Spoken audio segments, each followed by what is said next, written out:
Hi everyone! For today's episode, I actually want to share with you how I make this New York style cheesecake. Just a little background, cheesecake is actually the first thing that I've learned to bake, and it was all thanks to my friend Pon, who really introduced me to baking. So the first one I've learned is Oreo cheesecake, followed by blueberry cheesecake, and I've been using those same recipes from 2013 to 2018 until I shifted to New York style cheesecake. So my first few tries weren't really that nice. Special thanks to my friend Karen, who actually helped me realize that I should bake my cheesecake at a lower temperature and that I need to bake it for a bit longer.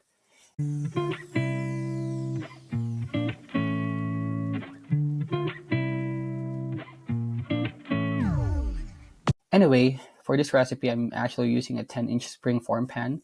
You will need 1/2 teaspoon salt, 7 tablespoons of melted butter, and 1 1/2 cups of crushed graham crackers. Some recipes call for 1/4 cup of white sugar, but I didn't feel the need to use any because I think the graham crackers is already sweet. If you are using a smaller springform pan or a regular round pan, the only thing that you have to change is the measurement for the melted butter and graham crackers. I've done this with an 8-inch pan and I've used between 1 cup and 1/4 cups of crushed graham crackers, and then 5 tablespoons of melted butter only. Anything smaller than 8 inches and you will have to change the measurements for the cheesecake batter ingredients as well. Or you can still use the same measurements for the rest of the ingredients and just use 2 different pans. Anyway, for the cheesecake batter, you will need 1 1/2 tablespoons of cornstarch that will serve as a binder that will not only help thicken the cheesecake, but will also help prevent the top from cracking.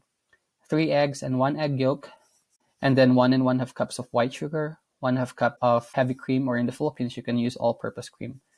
The heavy cream will make the cheesecake smooth and creamy, and then for the last ingredient, you will need 3 blocks of cream cheese. So before we actually start with the crust, I also want to share with you guys how I make a circled parchment paper that will always fit inside your springform pan or any round cake pan that you are using. So take a parchment paper, fold it in half just like what I am doing here, and then you will turn it over and fold it in half again, which makes a rectangle shape. So now fold the parchment paper again into a triangle just like this, and then fold it one more time or so as if you are making a paper airplane. So now take your round pan and lay it upside down. Then take the point of your triangle or your paper airplane and then hold it down with your finger directly on the center of the pan. Once done, you will then cut the edge of the parchment paper, making sure that the edge doesn't extend outside the edges of the pan. Now unfold it and place it in your pan. Now you can start making your crust. Using a blender or food processor, combine graham crackers and salt, and then blend until the crackers have been completely pulsed to crumbs. Add melted butter and stir well to combine. Transfer it to your springform pan and press down firmly.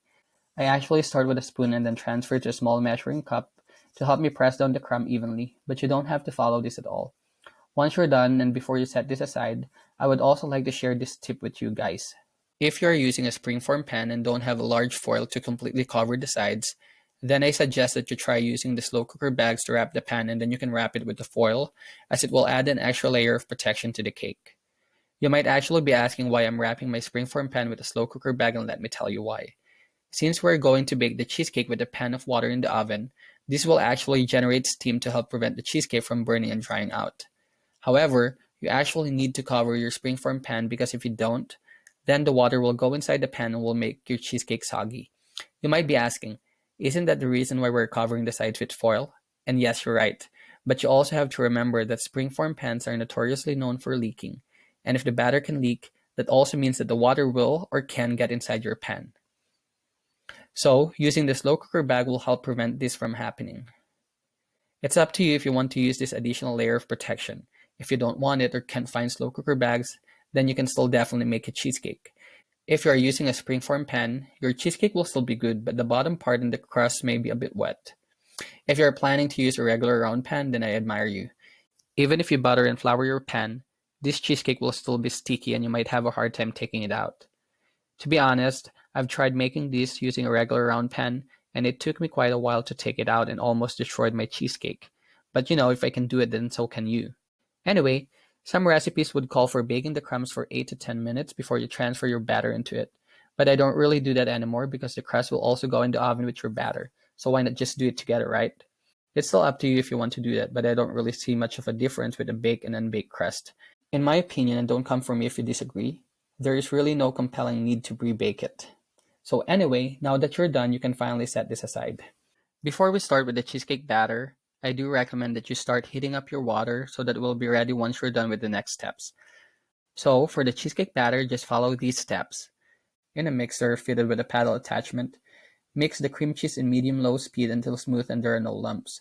Once you're done, add in the sugar and cornstarch and mix on low until it's well incorporated. Make sure to scrape the bottom and the sides of the bowl with a spatula to make sure that there aren't any unmixed ingredients. And then add the eggs one at a time and mix on low again until incorporated. You might be tempted to increase the speed, but don't do it or you might overbeat your batter. Mix in the heavy cream until the batter is uniform, but do not overmix. Now once you're done, turn off your mixer and pour the batter into the pan. Set the pan in a large roasting pan or cake pan and pour the boiling water into it until it's about 1 inch up the side of your cake pan. I am doing this in a water bath because this regulates the temperature and keeps the cheesecake baking at an even low heat. The steam created by the water bath also protects the cheesecake from drying out and cracking. Bake this at 300 degrees Fahrenheit for 1 hour or until the cake is just set. You might be tempted to bake it longer because the cake is just somewhat set and will wobble when you nudge it a bit, but don't worry because it will continue to cook while it's cooling down. Also, once you're done baking, don't take the cake pan out of the oven just yet. Just leave the door ajar for 45 minutes before you take it out of the oven. Again, the top will not crack because we've used cornstarch. Once done, take out the cheesecake from the oven and from the water bath and let it cool down a bit, probably 10 to 15 minutes or until the pan is just warm to the touch. Once the pan is just warm to the touch, you can now chill your cheesecake in the fridge overnight or at least 6 hours for it to completely set. Do not attempt to cut or slice your cheesecake in less than 6 hours or your cheesecake will not set properly. And once you're done waiting, you can now eat your cheesecake. I actually recommend that you transfer this to a cake board or a big plate, but I didn't do that here because I got too excited. Anyway, doing that will actually ensure that you can cut or slice your cheesecake easily without ruining the crust.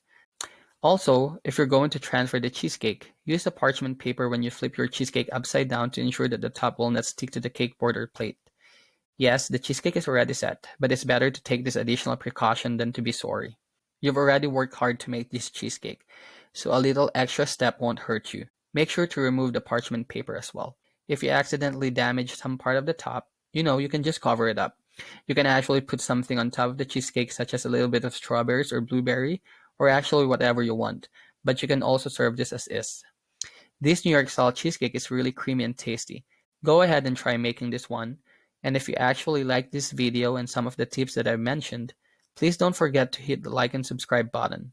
You can also follow me on Instagram at thisbackspakes. Enjoy and see you again next week.